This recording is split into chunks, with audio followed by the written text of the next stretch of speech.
수요 특강 달을 가리키다.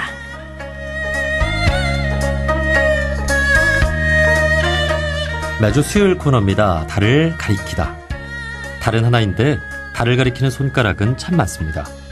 진리는 하나인데 여러 종교에서는 서로 다른 표현들로 진리를 가리키고 있죠.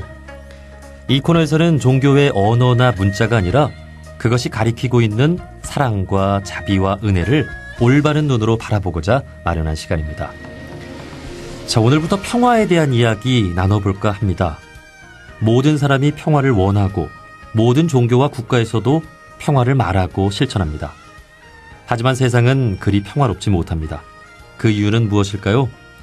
서울대 통일평화연구원 교수이자 평화를 만든 사람들의 저자 이문영 교수님과 함께 오늘 평화에 대한 이야기 나눠보도록 하겠습니다. 이문영 교수님 반갑습니다. 네, 안녕하세요. 예. 자, 먼저 저희 청취자분들께 간단한 소개와 인사 말씀 부탁드릴게요. 네, 저는 방금 사회자님께서 소개해 주신 것처럼 서울대학교 통일평화연구원의 교수로 재직하고 있고요. 어떻게 하면 한반도에서 통일과 평화가 함께 서로 조화를 이루며 만날 수 있는지를 연구를 하고 있습니다. 예. 이 서울대 통일평화연구원은 이 통일과 평화를 함께 연구를 네. 하는 곳이죠. 네. 예. 교수님께서는 언제부터 이런 또 평화에 대한 관심을 갖게 되셨는지 궁금한데요. 저는 기본적으로 저는 러시아 지역 연구자고요.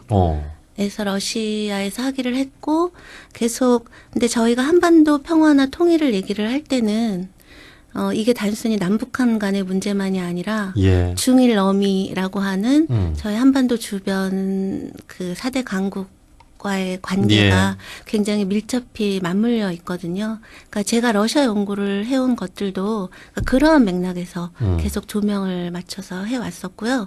여기 통일평화연구원에 재직하게 된 건 2012년부터인데 그 전에도 제가 고대 평화연구소 예. 그런 곳에 재직을 했었고요. 근데 2012년에 서울대 통일평화연구원에 오면서 좀 더 그런 연구를 본격적으로 하게 됐습니다. 예. 그 평화학자라고 볼 수 있는 거잖아요. 예. 부끄럽지만 그렇게 되려고 노력하고 있습니다. 예. 자, 오늘은 교수님과 함께 평화에 대한 이야기 좀 구체적으로 나눠보려고 하는데 참 많은 질문을 받으셨을 것 같습니다. 평화란 뭐라고 설명을 할 수가 있을까요? 근데 이 코너 시작하기 전에 사회자님께서 달은 하나인데 달을 가리키는 손가락은 참 많습니다라고 예. 말씀하셨잖아요. 근데 그것처럼 사실 평화라는 말은 하나잖아요. 근데 평화가 무엇인가 그 의미는 정말 많을 수 있을 것 같아요. 사람에 따라서 관점에 따라서 또 뭐 나라에 따라서 예. 다 다를 수가 있을 것 같고 실제로 평화라는 말도 나라마다 지역마다 어원마다 굉장히 다 다르거든요. 예. 그러니까 예를 들면 라틴어로는 평화가 팍스라고 하고 네. 그리스어로는 에이레네라고 하고요. 그다음에 예를 들면은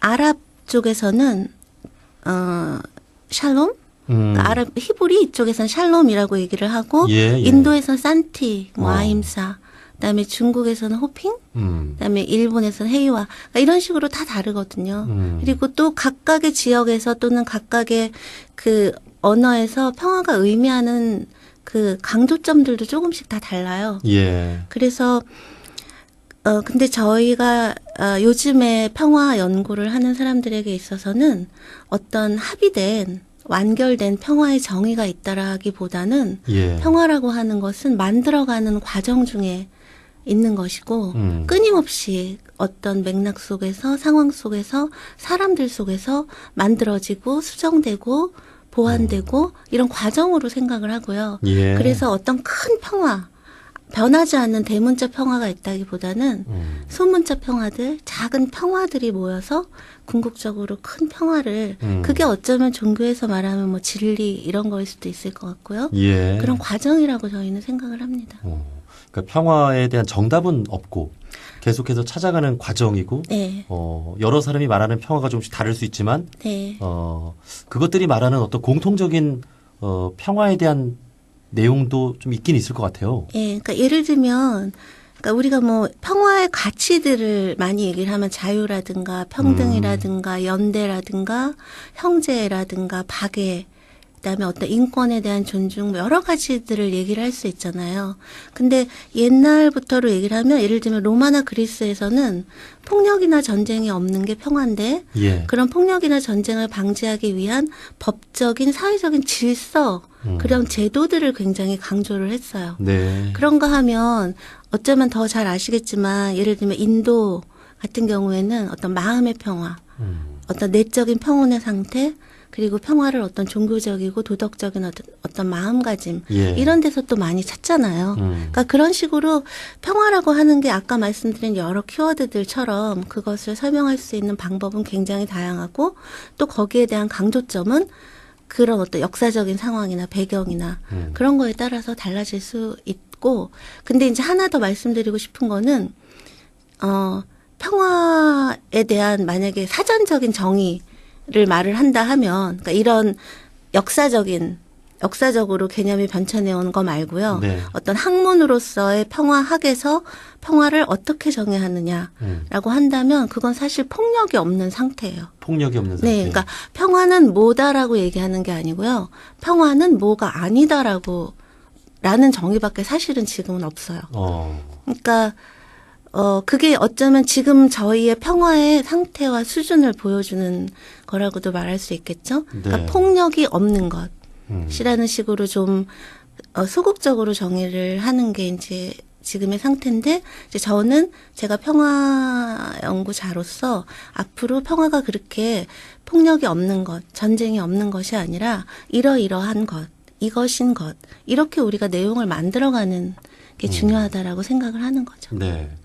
그 생각해 보니까 이 평화라는 말이 그 우리나라에서는 언제부터 좀 사용하기 시작했는지도 궁금한데 이게 어쨌든 피스라는 그 영어에서 우리가 좀 받은 개념인 것 같기도 하고. 네. 예. 자, 그렇다면 어쨌든 각 나라마다 뭐 사람마다 생각하는 평화에 대한 개념이나 그런 것은 다르지만 그것이 공통적으로 추구하는 평화학의 내용이 폭력이 없는 상태다. 네. 그다음에 이제 근데 그것도 또 두 부류로 나뉘어요. 그러니까 예를 들면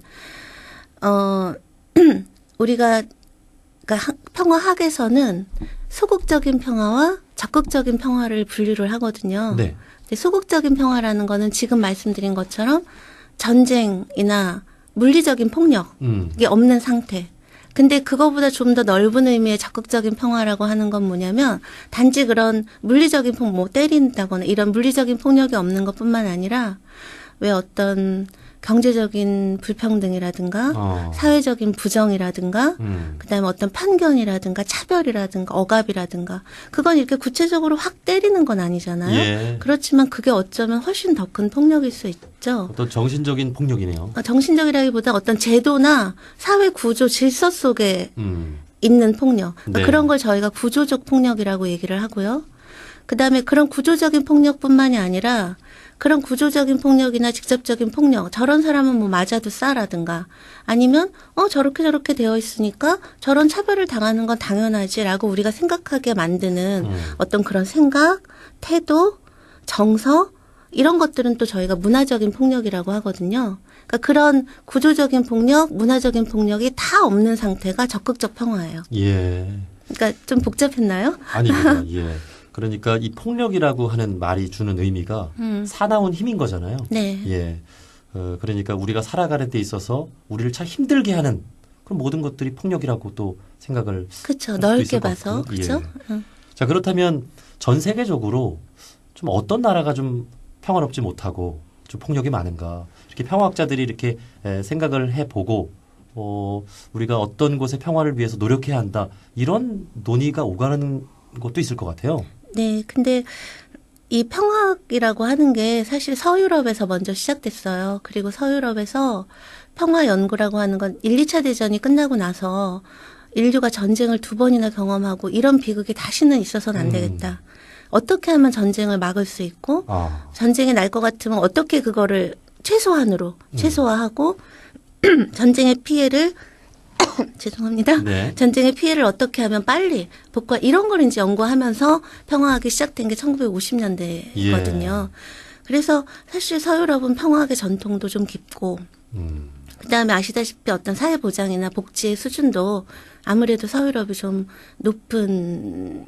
높다고 저희가 말씀을 드릴 수가 있죠. 근데 네. 거기에 비해서 아프리카라든가 예. 그다음에 요즘에 또 시리아 사태라든가 또는 뭐 로힝야 사태도 그렇고 그러니까 그런 곳에서는 아직까지도 폭력이 너무 만연해서 기본적인 생활조차도 안 될 정도니까요. 예. 그러니까 그런 곳은 아무래도 평화의 손길이 시급하다라고 말씀드릴 수 있는데 저는 한반도도 그 중에 하나라고 생각을 합니다. 네. 요즘 이제 전 세계인들의 시선이 한반도를 향하고 있잖아요. 한반도의 평화가 이제 새로운 국면을 맞게 됐는데 남북 정상회담 또 이 북미 정상회담이 예정이 되면서 이 한반도 평화가 곧 어떻게 보면 이제 세계 평화로도 연결이 될 수 있기 때문에 참 중요한데 교수님께서 현 상황 어떻게 좀 보고 계신가요?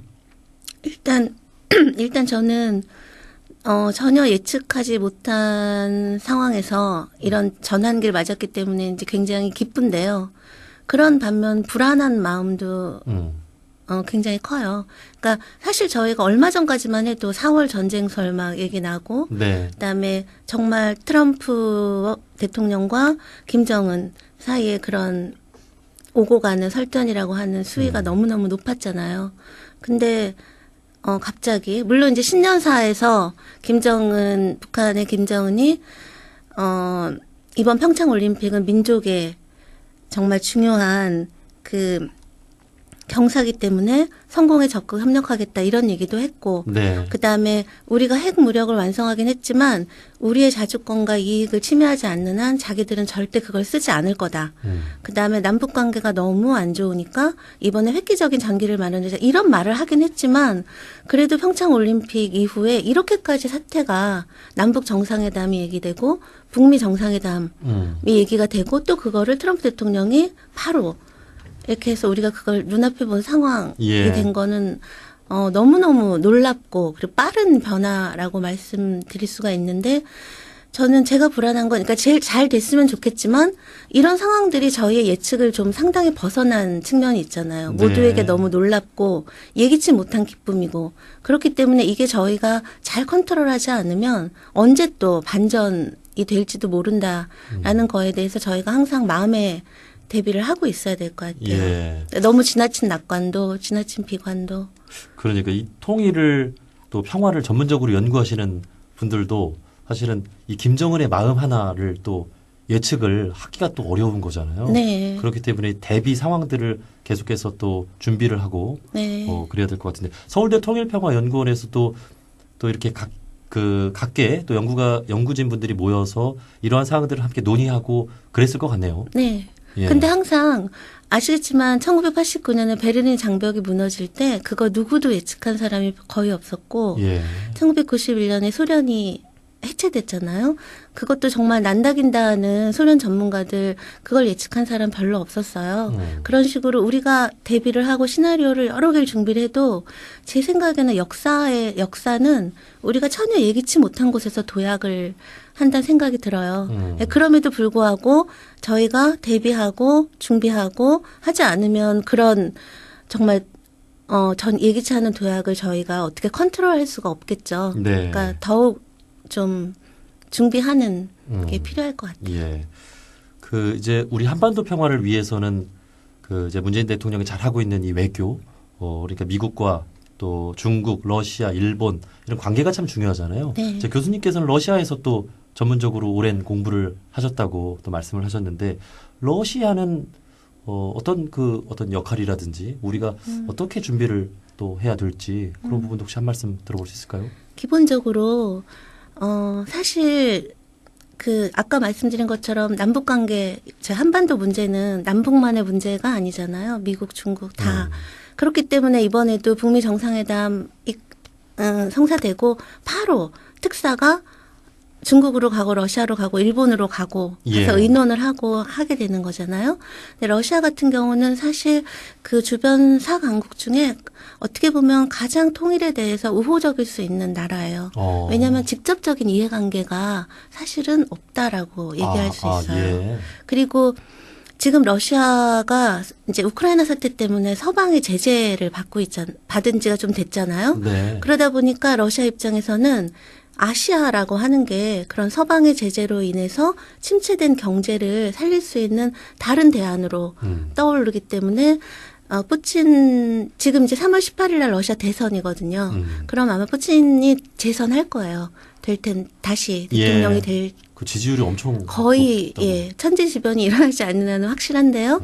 푸틴 대통령도 그래서 신동방 정책이라는 거를 계속 추진을 해왔거든요. 그래서 러시아 극동이라고, 그러니까 러시아 반이 아시아, 그 시베리아 극동인데 그동안은 거기가 좀 상대적으로 발전이 좀 안 돼 있었는데 이제는 러시아의 신성장 동력을 거기서 찾으려고 하는 거죠.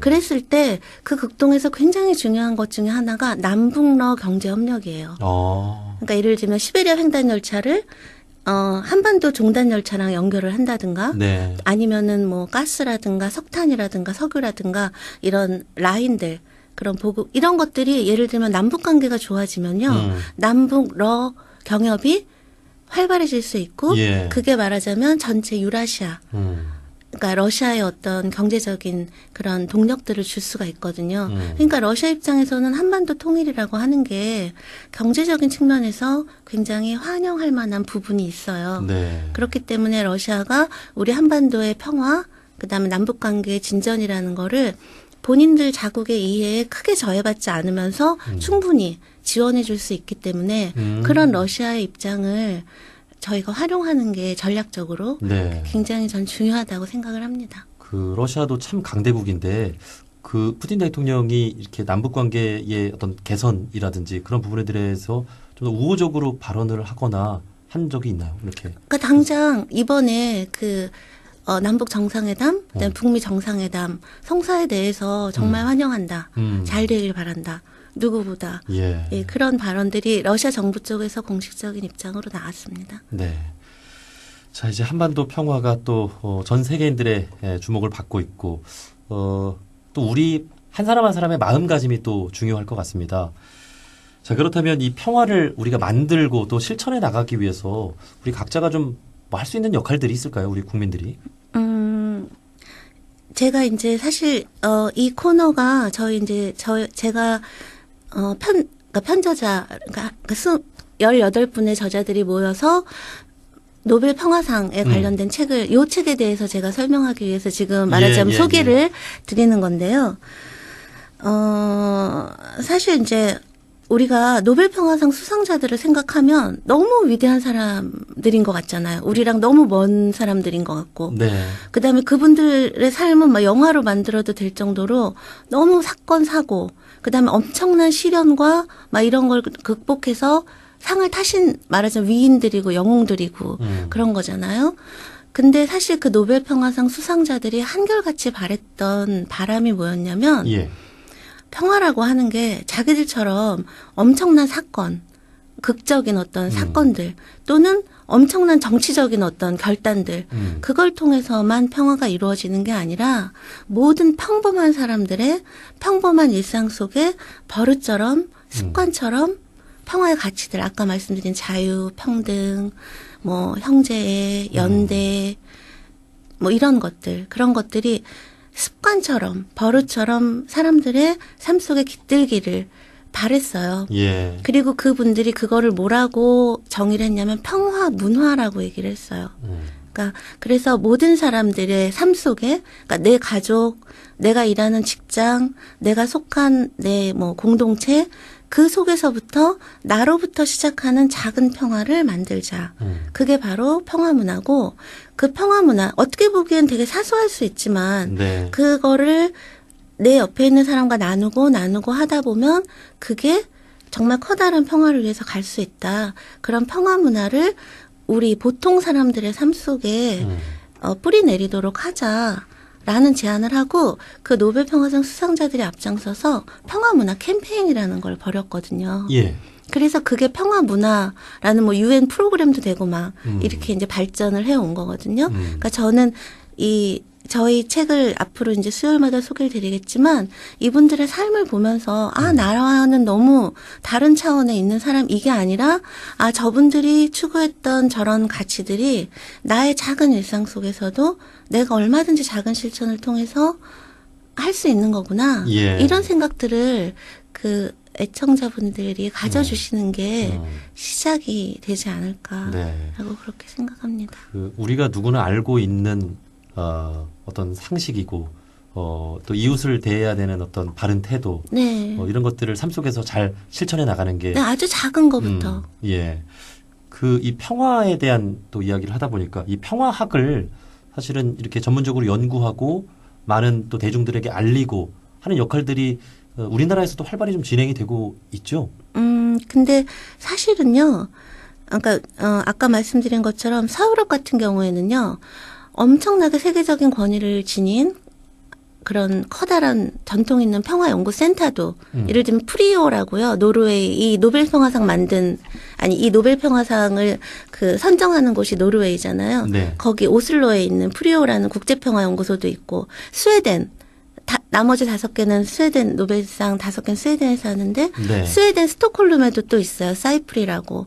근데 우리나라에는 사실 그 정도로 어떤 세계적 거점이 될 만한 평화연구센터는 아직은 없고요. 그다음에 또 서유럽 같은 경우는 평화학이라는 학문이 예를 들면 대학의 학과로 그냥 존재를 해요. 예. 거기는 아예 학문 분과가 된 거예요. 그래서 예를 들면 영국의 브래포드 대학교에는 평화학과가 있어요, 아예.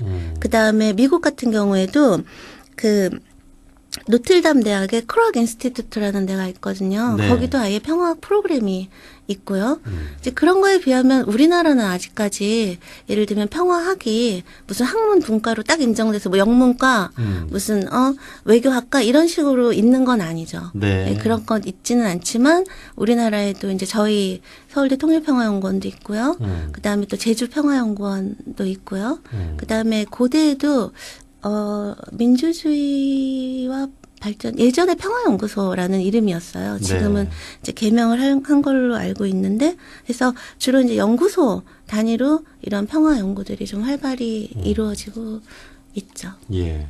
그 평화학은 아니더라도 뭐 말 그대로 종교학과나 뭐 철학과 또 우리 원불교학과나 이런 인문학 대학에서 이 이 평화학을 앞으로도 좀 많이 배우고 좀 확산해 나갈 수 있는 일들이 많이 있을 거겠죠? 네, 그러면 서로 좋죠. 왜냐하면 평화학은요, 어떤 한 분과만으로 완성되는 게 아니에요. 예. 평화를 이룩하려면 뭐 전쟁 방지 뭐 이렇게 해야 되니까 정치 외교도 필요하고 국제관계도 필요하지만 또 평화라는 게 그것만으로 되는 게 아니잖아요. 네. 종교적인, 도덕적인 심성도 필요하고 문화적인 어떤 소양들도 필요하고 하니까 전방위적으로 그러니까 여러 학과들, 학문 분과들을 아우르는 학문이거든요. 그러니까 아까 말씀드린 것처럼 서로 기존 학과들이 서로 같이 협력하는 게 되게 중요하겠죠. 네.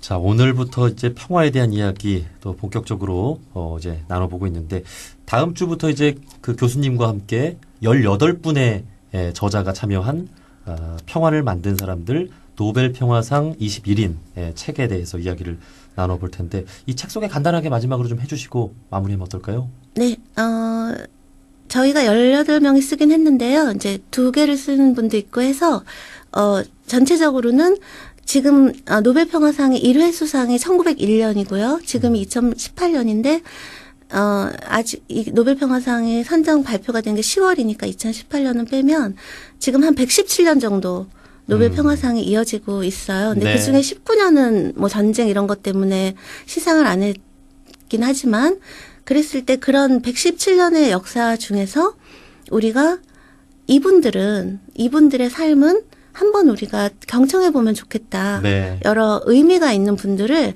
21분을 엄선을 해서요.